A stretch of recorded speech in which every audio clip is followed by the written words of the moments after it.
Sumainyo ang Panginoon. At sumaiyo rin.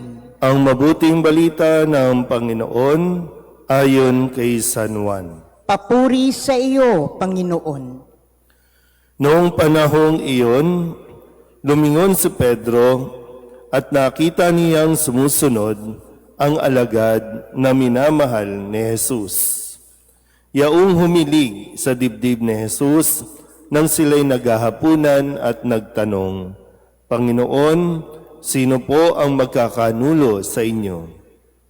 Nang makita siya ni Pedro, tinanong nito si Jesus, Panginoon, ano po naman ang mangyayari sa taong ito? Sumagot si Jesus, kung ibig kong mabuhay siya hanggang sa pagbabalik ko, ano sa iyo? Sumunod ka sa akin. Kumalat sa mga kapatid ang balitang hindi mamamatay ang alagad na ito, bagamat hindi sinabi ni Jesus na hindi siya mamamatay, kundi kung ibig kong mabuhay siya hanggang sa pagbabalik ko, ano sa iyo? Ito nga ang alagad na nagpapatotoo tungkol sa mga bagay na ito. Siya rin ang sumulat ng mga ito at alam naming tunay ang kanyang patotoo. At marami pang ginawa si Jesus na kung susulating lahat, inaakala kong hindi magkakasya kahit sa buong daigdig ang mga aklat na masusulat. Ang mabuting balita ng Panginoon. Pinupuri ka namin, Panginoong Hesukristo. Isang magandang umaga po sa inyong lahat. Ngayon po ay Sabado ng ikapitong linggo ng Pasko ng Pagkabuhay at tayo po ay naghahanda para sa transition naman. No?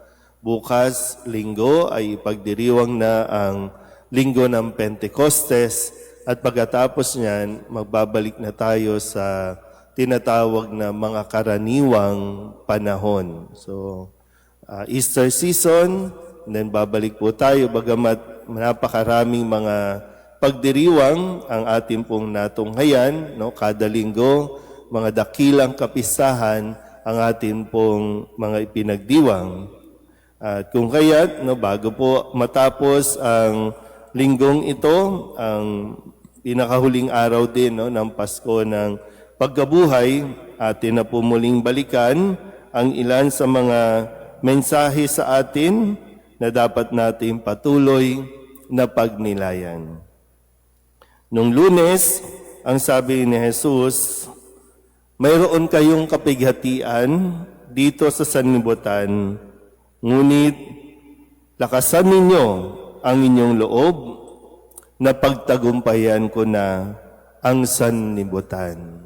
Kasabay ng mga kaguluhan, no, sa ating paligid, sa pagpapatuloy ng mga digmaan, ng mga nakawan, kasinungalingan, talagang nakakawendang din. No? Pero sabi nga dito, lakasan ninyo ang inyong loob. Magtatagumpay din tayo. Noong Martes, kasabay niyan ng pagbibigay niya ng kalakasan, ang sabi ng Martes, ang nilalaman ng panalangin ni Jesus, idinadalangin ko sila, hindi ang sanlibutan, kundi ang lahat ng ibinigay mo sa akin, sapagkat sila'y sa iyo. Bago po yung kanyang pag-akyat at tuluyang paglisan sa mga alagad, ito ang kanyang dalangin. At karugtong niyan, nung Miyerkules, ang sabi pa rin, Amang Banal, ingatan mo sila sa pamamagitan ng kapangyarihan ng iyong pangalan. Pangalang ibinigay mo sa akin upang sila'y maging isa, kung paanong tayo'y iisa. Nung Huwebes, karugtong pa rin ng kanyang panalangin, ang sabi niya, Amang Banal, hindi lamang ang aking mga alagad ang idinadalangin ko, kundi ang mga mananalig sa akin dahil sa kanilang pahayag.